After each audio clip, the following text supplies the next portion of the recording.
And what happened was in Christmas Day 2016, which you mentioned, my intestine burst and it just felt like someone shot me in the stomach and then literally poured battery acid on top for good measure. Mother Nature has like the remedies for probably nearly every ailment on the planet. Health is true wealth. You can have all the wonderful material things in the world, all the money, that becomes meaningless when you're on a hospital bed fighting for your life. It's how you speak to yourself. You have to be kind to yourself. You have to have belief. And belief is the number one thing. I wasn't fully satisfied or fulfilled. I'm a passionate person, and whatever I do, I give it everything. When I worked for other people, I just couldn't give 100%. I never once felt sorry for myself. I never thought, why has this happened to me? What have I done to deserve this in my life? I was like, okay, I'm in this situation where it's life or death, because the doctors did tell me, like, if I didn't have this surgery, I was going to die. Well, Manny, welcome to the podcast. I feel like we've been talking about doing this for a long time now. And I feel like it's going to be a really interesting conversation, something that I feel like a lot of people that currently are going through their experience with gut health and, things like IBD and Crohn's. But just generally, I feel like it's going to be something that is going to be super helpful for a lot of people, and something that I wish I was able to review, and a piece of content that I was able to see when I was initially going through the exploration phase of trying to work out how to navigate this world of gut health and kind of Crohn's from my experience. But yeah, I feel like there's not enough people that are talking about the more natural side of healing, especially when it comes to gut health today. So yeah, I mean, welcome. Really good to have you here. And I want to kind of just start off, I guess, kind of hearing a little bit more about your story, because, you had your bowel perforation in 2016, quite a few years ago now. And I know that, before that, let's just say that you didn't have the healthiest of diets, I don't think. Some fizzy drinks involved, and you got your own journey from that point onwards to kind of where we are today. So yeah, it'd be great to hear more about your journey. And over to you. First of all, thank you for having me. I mean, I'm excited, and we have been talking about this for a long time, and we made it happen. So a bit about my journey is I've got something called Crohn's disease. Crohn's disease is quote unquote an incurable disease that impacts any part of the digestive system. For me, it was in the small intestine. And what happened was in Christmas Day 2016, which you mentioned, was my intestine burst and it just felt like someone shot me in the stomach and then literally poured battery acid on top for good measure. I mean, this pain was unbearable. It's excruciating. And that's putting it politely. I mean, I was pumped with morphine and that didn't even touch the sides when it came to the pain. That's how horrendous that pain was at that time. And prior to this, I suffered for 16 years. I got it when I was 11 in 2001, and there wasn't much information online. No one knew about it. I didn't meet anyone else with Crohn's or even ulcerative colitis. And when my intestine burst on Christmas, it just turned my life upside down, because from there I was rushed to hospital. It turns out I had to have emergency surgery to have 1 foot of my intestine cut out. But I also had 7 skip lesions, which means I had active disease in 7 other parts of my intestine. And 1 foot was, one area was chopped out. My health deteriorated massively. I went down to roughly 5 stone 2 at 26 years old, which is, the weight of a small child. And my journey was about the comeback. But prior to this, I was heavily medicated. I was on medication for 16 years. At its peak, I was on 14 tablets a day, which is horrendous. And I normalized it. I normalized the pain. The pain I was receiving was like, just my Crohn's playing up. It's just one of them things.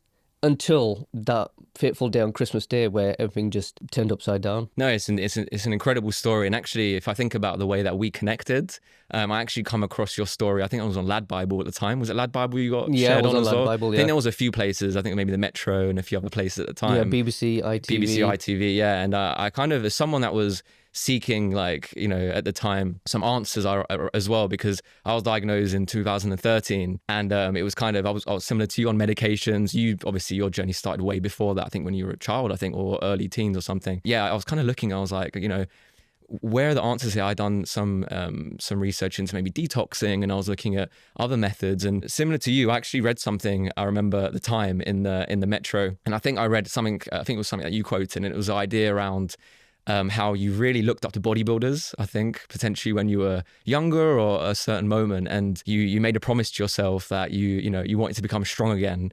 And that resonated with me at the time when I was kind of looking more into you, and I thought, not necessarily that I wanted to become a bodybuilder, but just like, wow, he had a vision from the depths of hell, let's call it, right? And kind of where you went to. And I think the images that people, that you publish online from, the before and afters based in your transformation, you kind of can really see that the pain that you must have been going through at the time. And it says a lot about you, I think, kind of like where you then kind of like got to. So if we then take it back from, around that time, can you take me for a little bit around the transformation, I guess, right? Kind of like how that process developed and where you built that strength from. Maybe was there people that actually inspired you at the time, or how you kind of got past that moment to build yourself up to where we are today. And we can definitely move into talking more about Fifth Ray, which is obviously your new brand at the moment as well. Yeah, of course. So when I was ill in hospital and I was physically just bedbound when my bowel perforated, I never once felt sorry for myself. I never thought, why has this happened to me? What have I done to deserve this in my life? Like, I've been such a great person. I was like, okay, I'm in this situation where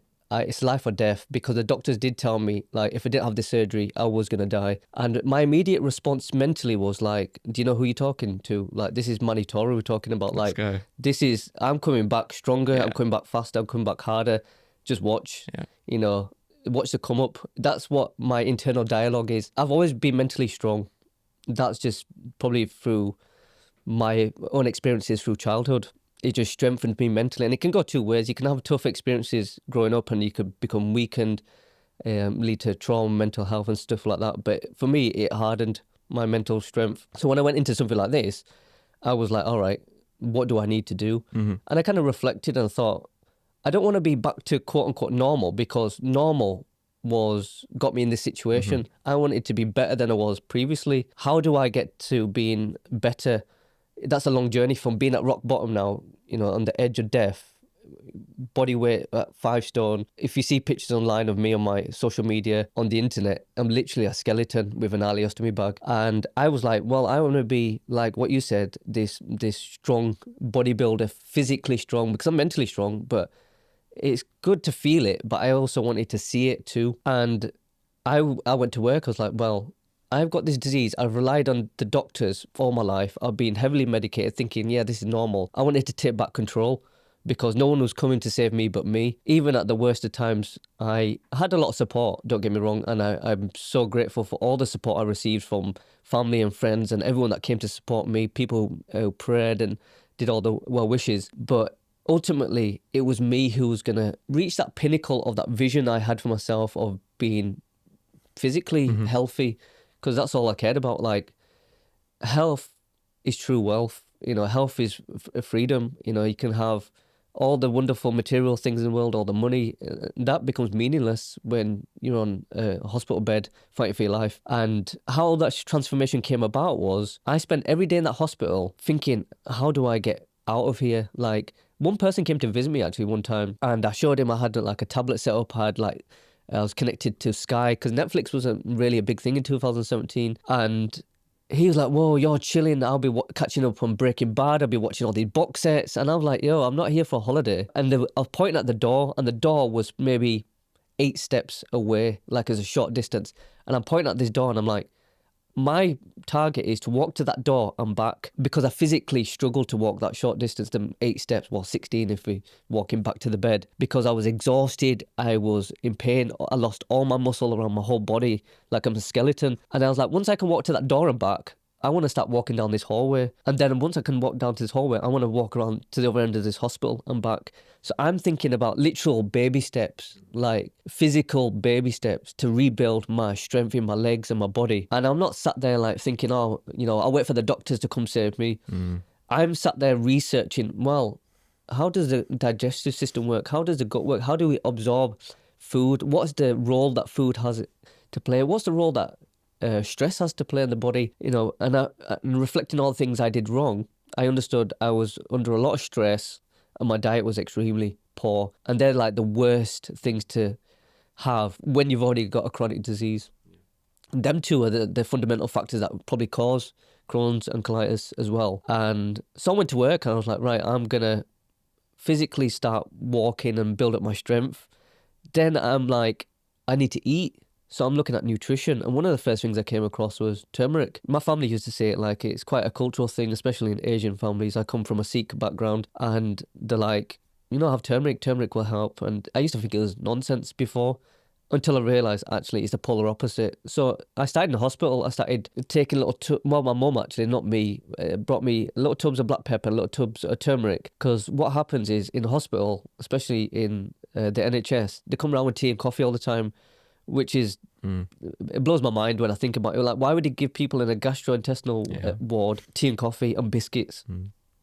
So I would always ask for hot water, and I'll make my own turmeric tea in hospital, because I started to learn about it. And like, turmeric reduces inflammation massively.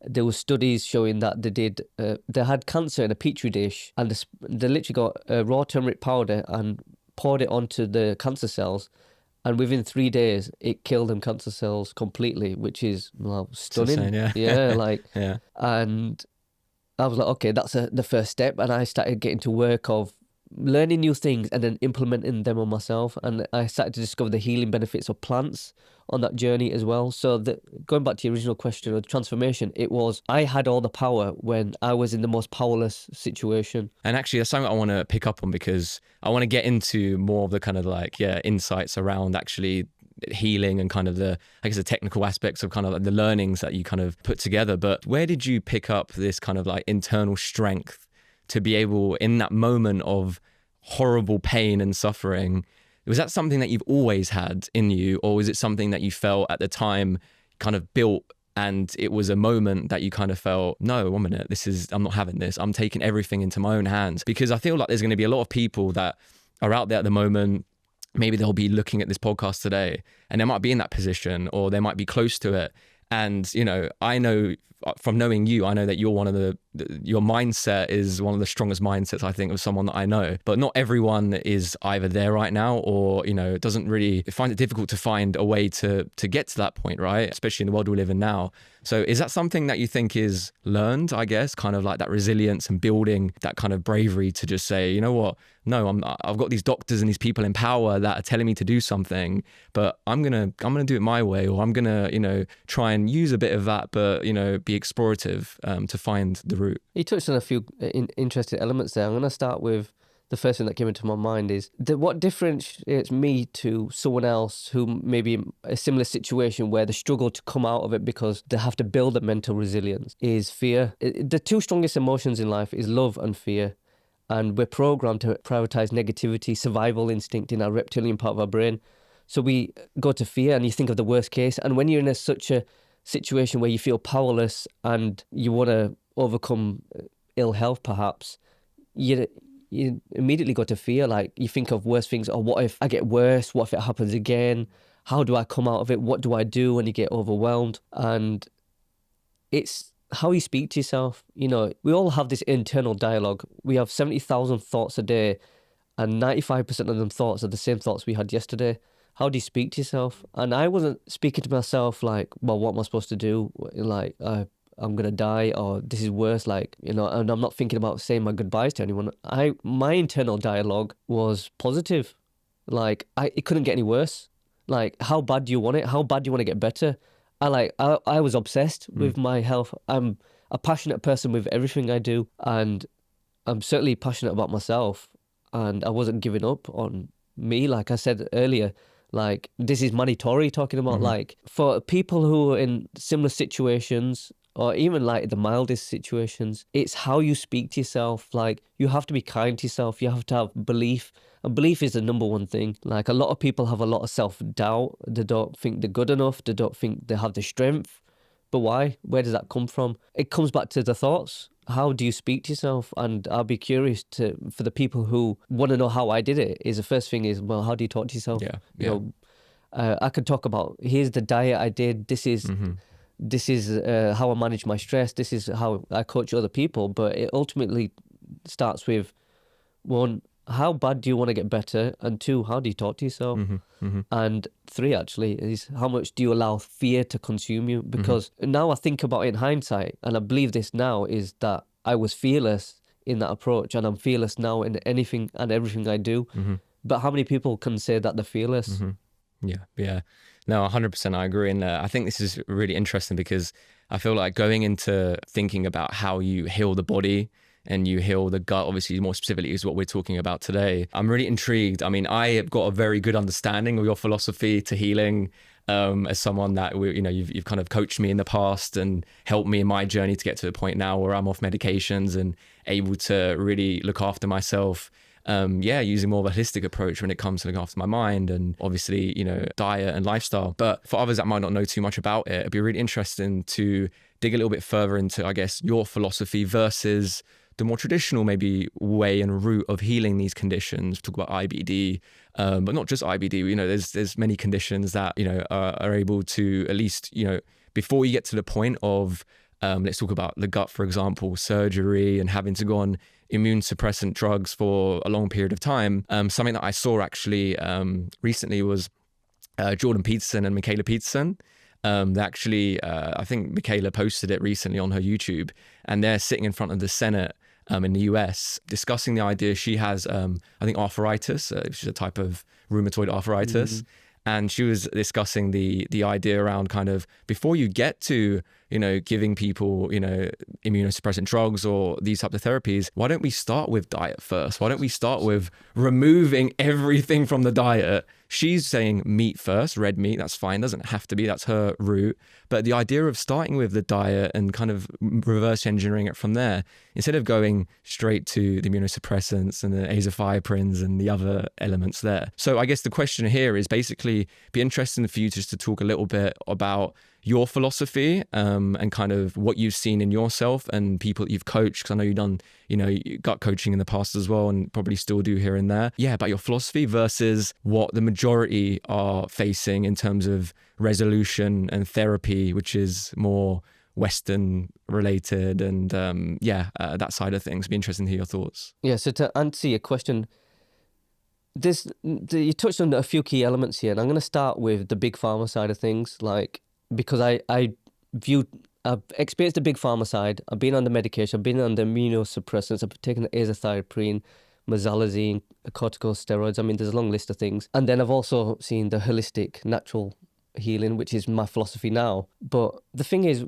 when you go to a medical doctor and you say, I have these symptoms in my gut, I might be bleeding, it might be stomach cramps, whatever it may be that people suffer from IBD type symptoms, the first question should be, in my opinion, is what you're currently eating, and the second is what's your level of stress on a rating of 1 to 10. No one, in my experience, has ever been asked them questions from a medical doctor. They immediately jump to drugs and surgery, and then they go down the fear route. Because going back to fear, doctors are notorious for implementing fear in people's minds of like, well, if you don't take this medication, this may happen. And then you get worried and you listen. Traditionally, doctors you trust them, they're the experts, you listen to them. I certainly did, my parents did when I was growing up with Crohn's disease. But why are they not asking questions about stress? 90% of your stress is in your gut. Cortisol, which regulates your stress, is in your gut. 90%. Dopamine and serotonin, two of quote unquote your happy hormones, are in your gut. Why they're not asking these questions? And diet is fundamental. What you consume is directly impacting your gut. So having an immunosuppressant, which is basically a drug to say, I don't know what to do with your malfunctioning immune system, let's just suppress it and just turn it all off. When your immune system is your strongest defense mechanism, and 70% of your immune system is in your gut.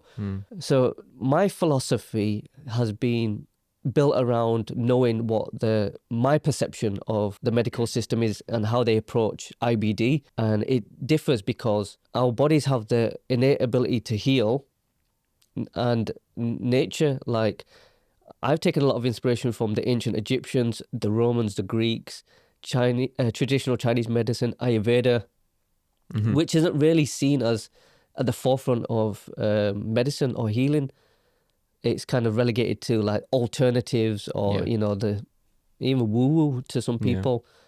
And just to make it clear, I'm not discrediting the medical system because it has its place and it helps a lot of people. And I'm grateful that it does help a lot of people. It has helped me. But from my personal point of view is that medication is a form of sick maintenance. And what I mean by sick maintenance is it maintains your sickness. A doctor says, here, try this new azathioprine, for example, come see me in 3 months.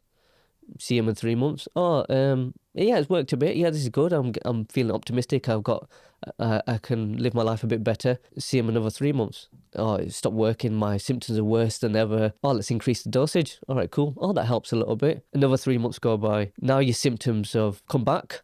Oh, you know what? That stopped working. You know, we've tried it. We've increased the dosage. Here's a new drug that's just come out. Then you try a new drug, you go through that same cycle again, and you've lost what, maybe in that example, 9 months, then another drug, and then it's this hamster wheel of being on these drugs, and that's maintaining your sickness. You're okay, you're managing to see another week, another month, but you're struggling. You're not living your best life. You're not healthy, but what the holistic approach does, natural healing, Cosmic Hue, Fifth Ray helps with, is to get to the root cause, not mask the symptoms through these drugs, and kind of throwing stuff at the wall and seeing what sticks as well. So going back to my philosophy is look to Mother Nature. Mother Nature has like the remedies for probably nearly every ailment on the planet. But then you have the other aspect of people now where people seem to think science is a religion. All of a sudden, it's like everyone wants scientific proof to every little thing. It's like, I'm sat in this chair, well, how do I know it's real? Where's the scientific evidence? I'm like, where's the scientific evidence why water is nourishing for the body? Like, people need some sort of justification. And I'm like, all right, I get it, but science, yes, it validates a lot of things, but science is also built off theories, and science is based off a narrative of whoever's paying for the study to fit whatever they're pushing or selling. Like, when it comes to healing plants, for example, like Cosmic Hue, it has the scientific research and it has the ancient backing because it's been used for thousands of years. But then you get the people who, you got two camps of people.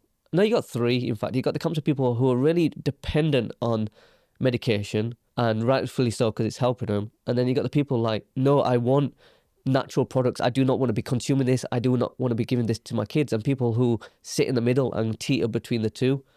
And teetering between the two works really well, but that works when you're trying to transition from a big pharma to natural healing. For me personally, I suffered for them 16 years. I was on medication all my life. That sick maintenance I was talking about, where you go through them cycles, times that by 16 years, which is all my childhood, going into all my 20s. I was 26 at this point, or most of my 20s.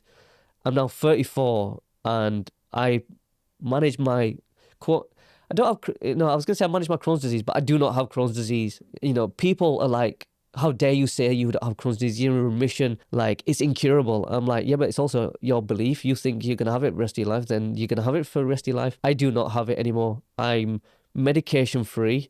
I do not take any medication whatsoever. I do not even take a single paracetamol. And plus, I have no symptoms. So therefore, why would I think I'm in remission for 7 years? Like, it's gone. Yeah, no, I want to talk about mindset like in depth actually in a moment. But before we get onto that, one thing I think is really interesting to maybe highlight there is you mentioned kind of like there's a few groups of people when it comes to these situations. And there's one group which is going to be people that are trying to transition maybe away from being on the immunosuppressants and being on the medications. And also I feel like, me personally as well, someone that similar to yourself, we're quite knowledgeable on the gut. I sometimes get, my mum has like family friends that have got a young child maybe, and they've just been diagnosed with something or they're having some gut problems. I feel like sometimes it's really difficult to really give them all of the right information when it comes to trying to go more down the natural path, meaning there's a lot of exploration, a lot of kind of like testing involved in it and trying to work out what's working for you, what doesn't work for you. And I think sometimes for some people, it can kind of feel like it's an easy option to take the medication. You go every 8 weeks, get your infusion or whatever it might be, or your daily tablets. And to a certain extent, it can work in terms of reducing symptoms. But me and you both know that, me personally, I now feel like I'd much rather spend the time and really make a conscious effort to learn about all of the different areas of healing when it comes to Fifth Ray and herbal teas, maybe the Wim Hof method, ways that you're able to really look at the immune system and look at what's actually going on with these types of ailments, especially autoimmune things, which are a relatively new kind of like thing that's been around for not too many years. And so you have to look at, okay, why has that happened?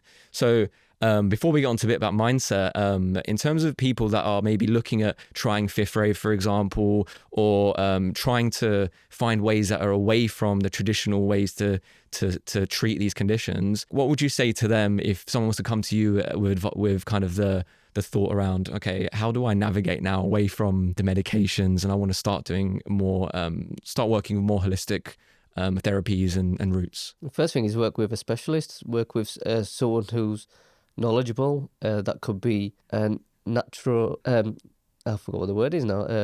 Naturopath? Naturopath, yeah, naturopath, like a holistic nutritionist. Yeah. Someone like myself, a gut health coach, someone who's experienced in that element, because it's hard to navigate when there's so much information online. Like, who do you listen to? Who do you believe? Yeah, there's a lot. You know, one person over here is telling me to eat red meat because this is going to help me, and this other person saying go vegan. Who do I listen to? And I would go to the experts. And it's not one size fits all when it comes to this area either. You know, like, you know yourself, like what your diet might be different to someone else's, but what works for you doesn't necessarily work for me, and vice versa. No. So yeah, I think I generally say when you're trying to make this transition is upskill yourself, because when it comes to the other end of the spectrum, which is the NHS, the doctors, and they say like, oh, maybe try this infusion and have this medication. Yeah, it's convenient, but is it really convenient? Because, I mean, you're giving a lot of power away, giving a lot of time and energy to rely on this medication to keep you going, whereas actually I would rather rely on myself and be in control of what I consume, what I put into my body, rather than these chemicals, and they're called drugs for a reason. There's a time and place for everything, I think. Like you said earlier, there's a time and place, and similar to you, it's like, you know, I've got a lot of respect and feel like there's a time and place for the medical route, and but what I think we're saying is that we could probably agree on the fact that it's maybe just like the positioning and the timing as to where these kind of like treatments come in, and maybe starting with different things first instead of panicking and, you know, going straight for more of a scientific route or like a medication, for example. And you made a good point there, because yeah, absolutely. Like, if people start with the medication because you want to resolve your symptoms quickly, and we assume that medication is going to do that, and it has its place. Don't get me wrong. I know I'm kind of probably arguing against it, but it has a lot of value, and I know that because I've consumed a lot over the years, and it's helped me in many ways. But I feel far better by my holistic approach, and that's why I'm emphasizing this side. And when you're trying to find that balance, or you're trying to make a transition, or that timing, only you know that yourself. Like, you have to want to make this change. You know, I couldn't say to everybody, like, you know, you've been on this medication and it's helping you, but you know what, forget all that. Why don't you try this? Like, unless you want to do it, then absolutely that's the right time. And there's a lot of people I've spoken to who won't even be open-minded enough to explore other options besides the medical big pharma. Yeah, and let's talk about that a little bit. I want to talk about mindset a little bit now, and I want to talk about the idea of kind of, you know, your thoughts, like you noted on it earlier a little bit as well, but something that is maybe more common to people that isn't IBD or more of a chronic condition is something like IBS, for example, which is, you know, many people now, they have a little tweak in their gut and it's like, oh, I've got IBS, for example. And I'm very aware as someone, I believe I've got elements sometimes IBS comes in, and I think that a lot of the time, well, actually, I think it's a majority. I know for myself, it's actually more of a mind thing. And I think it comes from elements of probably anxiety or kind of stress. But just generally, when it comes to your perception, maybe obviously you've got a very strong way of looking at these things in terms of symptoms and kind of your self-dialogue when you talk to yourself about, you know, your symptoms, the things that happen. But from being a gut health coach as well, I guess, and coming across people like myself and many other, you know, different people, what kind of challenges do you see that a lot of people face when it comes to the way that they think about healing themselves, and maybe like the challenges they face, and kind of any advice or tips from, I guess, your experience of how they can get from feeling like, oh, this is out of my hands, this is kind of, you know, it's a genetic condition. And I think it's important to say also, like, we don't really know, I think, totally where these conditions come from, like, to a T. I don't think anyone personally, I would say anyone really knows. So yeah, what would you say on that point, kind of like any advice on how to strengthen the mindset and when you look at these types of healing from these types of conditions? A lot of people have urgency. When you're ill, you just want to get better. Simple as, like, you don't want to get better. If you had a flare up from Crohn's, and if I said to you, that flare up is going to go away next week, you would be like, there's no chance. I don't want that. I'm suffering. And you don't want to suffer for a week. Yeah. And so going back to the self-dialogue is you have this worry, like, I'm going through this pain and I'm struggling. I want to get better now. And so people have an expectation of time limit, like, I need to get better by this point. And then you're adding an extra a layer of pressure because you have an expectation now and it has to be met. If it's not, then you're going to feel worse. Your anxiety is going to heighten because it's like, wow, this is taking too long. And a lot of people who come to me is like, all right, I want to get better by this point. And I say, you do not set that expectation, because what happens is if you come to me and say, right, I want to reduce all my symptoms within 3 months. I said, you're going to get to 2.5 months. And you start to think, and we've had this conversation as well. Consistency. It's consistency. It's our biggest issue sometimes, Yes. Yeah. And you're not the only person. Everyone says it to me as well. And you get to 2.5 months and you're just like, I've had a flare-up or I've had some sort of symptoms. I can't see 3 months being realistic. Then you move that benchmark 4 months, 5 months, 6 months. And it's this repeating cycle. Whereas if I use myself as an example, when my bowel perforated, they told me, right, you've got 12 months where we will consider doing a reversal surgery of my ileostomy bag and reattaching them. And you have to put your Crohn's disease in complete remission, which I've never been in remission in them 16 years, ever. Wow. And you have to put 16 kilo of body weight, which was heavier than I was ever before this all happened. So I was like, wait a second. So I have to wait 12 months. I have to put this Crohn's in remission, which has never happened, and I'm at my worst, and I couldn't do it when I was in a better condition, and you want me to be heavier than I've ever been. On the mindset side of things, I took that as an easy challenge. I was like, when I had this conversation with the consultants and surgeons, I paused for a moment and I was like, challenge accepted, bring it on. All right, then you want me to do this, I can do that. And if I took that literal timescale of 12 months, I would have worked towards 12 months for a consideration, and that's not good enough. Like, a consideration, and you're giving me these like unrealistic benchmarks, and I just ignored all that. And what I did was I took it day by day. I was in that hospital bed, saying earlier about taking them steps to the door and back, them short steps. That was me taking it day by day. I wasn't like, right, I need to quickly get out this bed and be able to walk again because I've got 12 months. And what actually happened in reality was, after 6 months, I had a reversal surgery, and that's a whole story in itself I'm not going to get into, but I had my reversal surgery in 6 months, which was half the time, which then allowed me to recover. And actually, if I think about it, that 12-month timescale, I was just preparing for my first powerlifting competition. So at that point, I had a reversal surgery and I was the strongest physically I've ever been, and stronger than probably most people in the country at the time for my body weight. Yeah. So if you put a timescale on it for people and who have this urgency, my biggest thing is you have to go with the flow. And progress is not linear. We have this conversation ourselves. Like, it's consistency, and know that you have dips. You can go up, acknowledge the dip, but don't allow it to consume you. Don't let the anxiety kick in and think, right, I've got the tools and guidance now to power through and come out of it. Yeah. I think one of the big ones for me, which I'm sure isn't just me, in the earlier days anyway, it was that element of like, oh, but if I go down this route, I can't eat all the rubbish food, all the junk food, and like, oh, I can't do this, can't do that. One thing you kind of mentioned to me, and I'm sure it's something you mentioned to others as well, it's like, why would you want to eat all of that food? Yeah. Like, start eating, like, get into the habit of start enjoying, Mother Nature's food, and, things that come from the ground, and, vegetables and other things. And so, yeah, if we move then on to kind of like Fifth Ray and how we got to this point today, I remember, because we've known each other for a few years now, I used to take these teas loosely and kind of like, in their singular form. So the marshmallow root, the burdock roots, a few others that are out there as well, but I think them two are my favorites. Just take me for a little bit why did you want to create Fifth Ray? Obviously you were using these herbs and these ingredients to heal yourself. Obviously then, I guess you started consulting and helping others with their gut health. How did you kind of decide you wanted to get into the game of business, I guess, right? And start I think it's twofold, helping people in business, but I'll leave it to you to explain that. Yeah, I think it kind of comes back to how it came about, these plants, and why the reason why Fifth Ray was born. And that was on my own journey with everything that we've been discussing. Was I discovered the healing benefits of plants that you steep and consume as a tea. But it's not simply a tea, it's a functional drink to help reduce your inflammation, to strengthen your immune system, to lower your stress and anxiety levels. And and there's a whole long list of benefits, and it's ultimately maintaining and preventing any issues with the gut. You know, your gut is your second brain, and I was all about fueling my second brain and everybody else's second brain. And I started experimenting. I started to research, like you mentioned marshmallow root. Marshmallow root's great for toning and repairing the gut lining. I have a lot of damaged gut lining from Crohn's for all these years. You know, I had active disease in 7 other locations.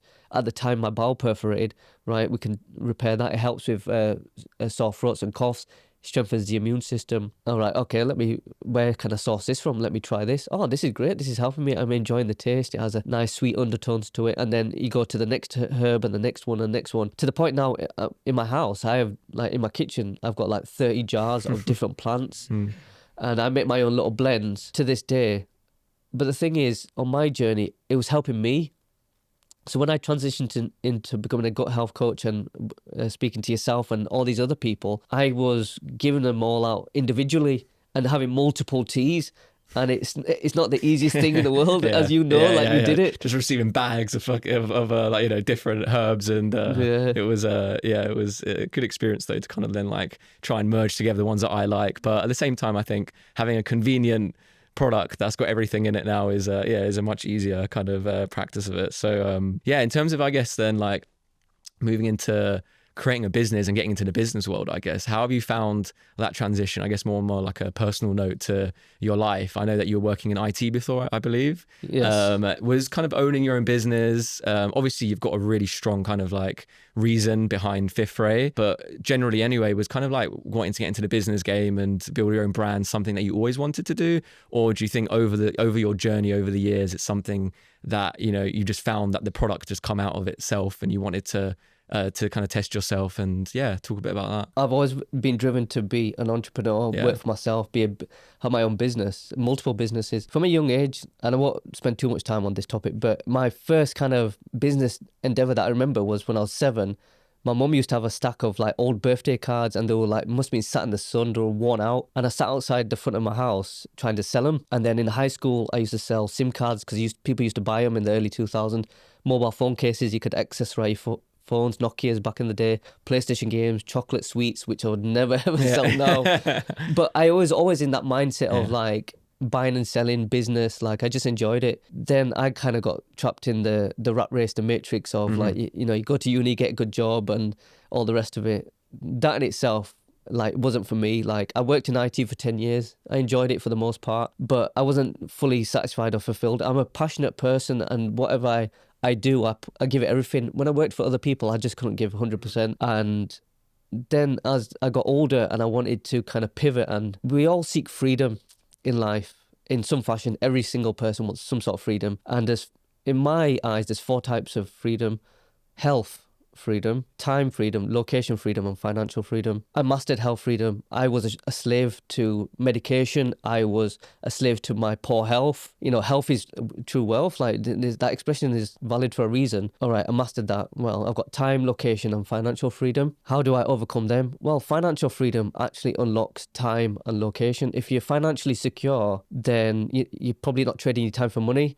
and you can work wherever you want and whenever you want. All right. And when it came to like building Fifth Ray, I was like, but this is perfect because I've got my passion of helping millions of people around the world fuel their second brain. And not just because you got Crohn's or colitis, it's for everybody who's into the well-being. Like the coffee culture is huge. And my mindset is I want to shift this paradigm from this coffee culture to Cosmic Hue, and for people to drink more mindfully and consciously. Like Cosmic Hue really fuels your body. Your energy comes from your gut. Your mood is regulated by your gut. And coffee and caffeine specifically is a stimulant.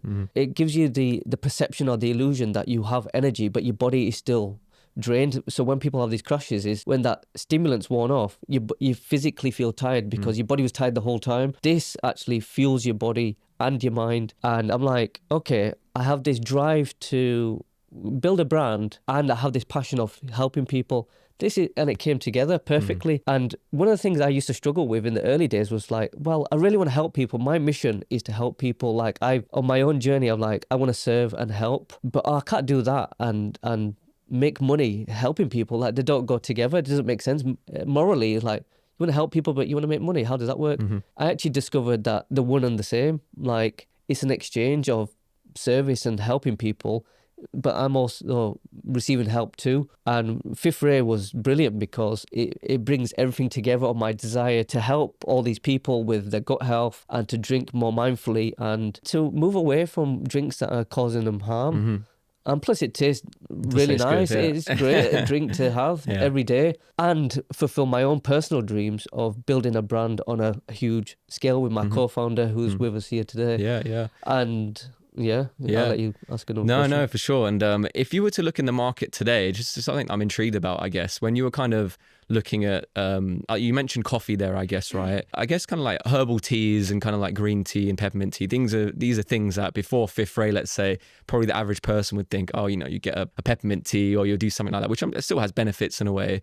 I guess with the ingredients that you've chosen for Fifth Ray specifically, you've chosen for a reason, for obviously gut healing, but you mentioned on the packaging and generally, you know, personal branding at the moment is a big strategy and something that you're actually using to kind of show, I guess, kind of the benefits of Fifth Ray on socials at the moment. Yeah, in terms of kind of the other areas as well, in terms of mood and energy, and the other benefits besides just kind of like gut health, because these herbs, when they were created millions of years ago, I'm sure it wasn't just gut health that the benefit was, that they said there's other benefits to it. Like, what else can people kind of expect from the benefits of some of these herbs that you've chosen in the product? Yeah, absolutely. Fatigue impacts a lot of people. So like the three elements that we talk about with Cosmic Hue, which is the name of the functional drink, is gut health, energy, and mood. So if we talk about energy, like your energy comes from your gut. If your fatigue and lethargy is regulated by what's going on in your gut microbiome, you know, like for example, you eat like a heavy meal or you eat junk food, you feel tired and fed up and you just like, you need a nap or you just need to sit down. It's because you've ate foods that are not nourishing, and it's actually caused an imbalance in your gut microbiome. Whereas if you consume Cosmic Hue, you put in a good flurry of good bacteria, you're promoting good bacteria in the gut. You now, a lot of people have an imbalance, so you're kind of almost changing the equilibrium between the good and the bad bacteria in the gut. In turn, helps with your energy levels and also your mood. Like, imagine it being hungry. You know, we've all felt like hungry. If you're hungry, like either people are moody, or they get like a bit like argumentative, or they just don't talk to me, or even sleepy. Your mood is regulated by your gut. So you got like in there ashwagandha and astragalus, both adaptogens, which are scientifically proven to lower and reduce anxiety levels and stress in the gut and the body. The benefits to all these plants is vast. Actually, I could be here for a long time, but I'll kind of briefly touch on each one. Like echinacea. Echinacea actually has a sweet undertone to it, which I really like because it's probably the sweetest herb in there, because I didn't want it to taste too earthy, otherwise people can just be put off. So putting something like echinacea in there for the taste, but also it's proven to reduce colds and coughs and flus within 48 hours, anti-inflammatory. All these plants actually in Cosmic Hue are anti-inflammatory in some fashion, antiviral, antimicrobial, and bringing them together, like there's 7 different plants in here, by the way, and bringing these together were specifically formulated over years of research. Like the last 7 years I've been researching and implementing these plants. You've had a combination of these plants, I've been having them, and I'm finding the blend between the tremendous health benefits for the gut health, energy and mood, but also the taste as well, because there's no sugars, there's no flavorings, there's no nothing. It's literally what the plants taste like naturally. Yeah, I'd love to see you at some point in the future. Fifth Ray is amazing for a mixture of things, but I think elderberry is one of my favorites as well, which I think is really good for obviously when you've got a bit of a cold or something.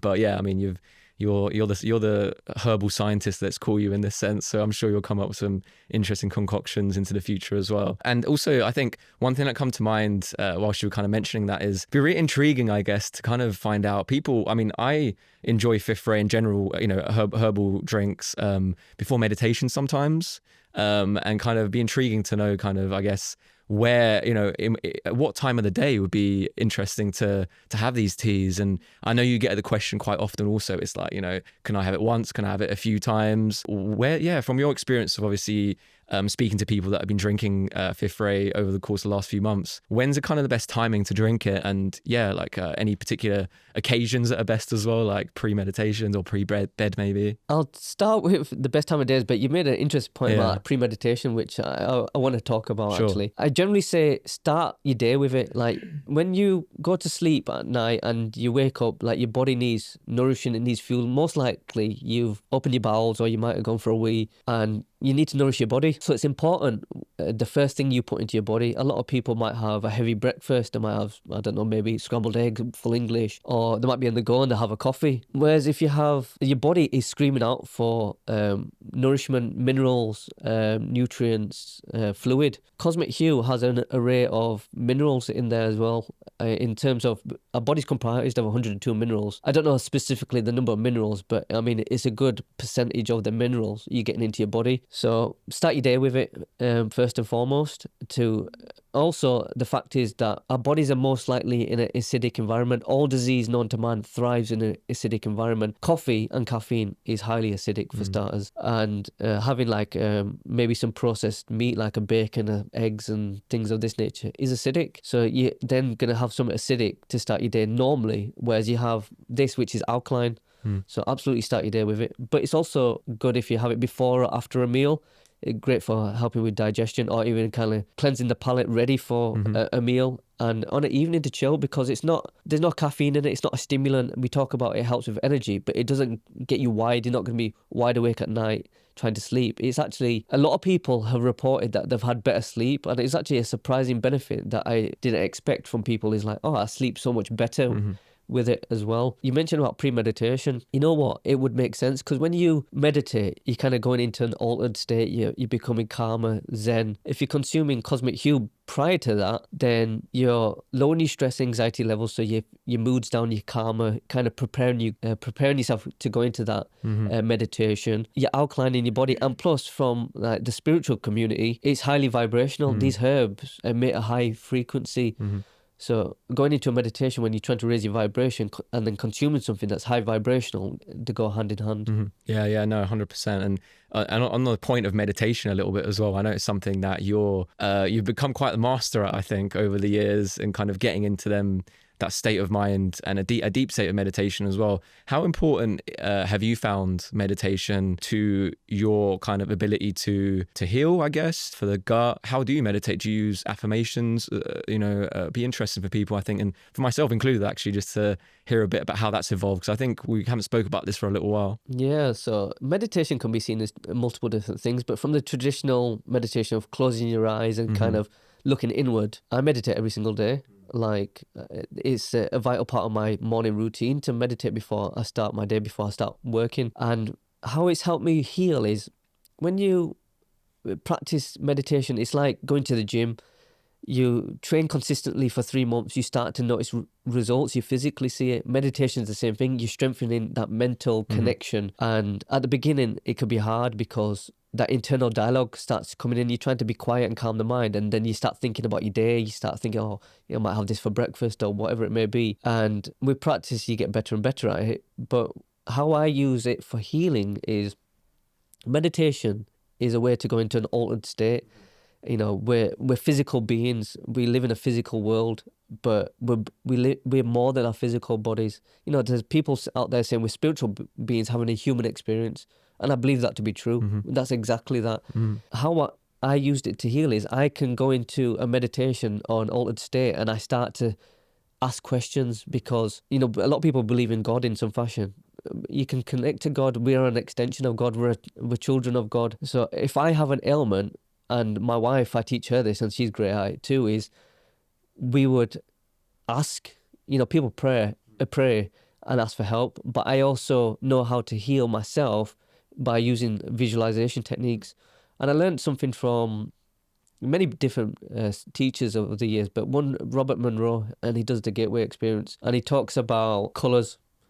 So if there's any moment that where I'm trying to heal myself or I want to heal someone else, I visualize this color purple, because purple is associated with this color of healing. And then I'll visualize that body part, let's say for yourself, and it's your gut. And people say, send a prayer, or you might pray for someone's health. I would visualize your gut, send this purple energy, and I would recite heal, balance, restore, and I'm commanding almost for that to happen, and that works tremendously. And people might be like listening to this about what the heck are you talking about, but this is from someone who has mastered my mind. I am mentally tenacious. I am in great health. I'm physically strong. I mean, I'm saying this in the most humblest way because I want people, I want people to practice this and actually 100%. take this on board and implement it. So meditation is absolutely fundamental when it comes to healing, because healing starts with the mind. People, there's an expression, I'll believe it when I see it. And the truth is, you have to believe it first and then you'll see it. Like, you have to believe that you will get better, then you'll see the results. When I was in that hospital bed and I'm crippled, I'm not looking at someone else like, oh, well, I'll believe it when I see it. I'll get better if I see it. Like, I have to believe it first. Then I was able to see it, and I definitely saw it, and I see it to this day. Yeah, no, it's insane. And it's something, as I said, like my thing is to definitely be more consistent with everything, because all of the elements that you've discussed today are all areas that like I've implemented into my own life and something that I see benefit with. But yeah, I mean, it's been amazing having you on as the first guest. Thank you so much for coming today. And look forward to catching up again soon, man. Thank you so much. I've enjoyed this. No worries, I'm glad. Thank you.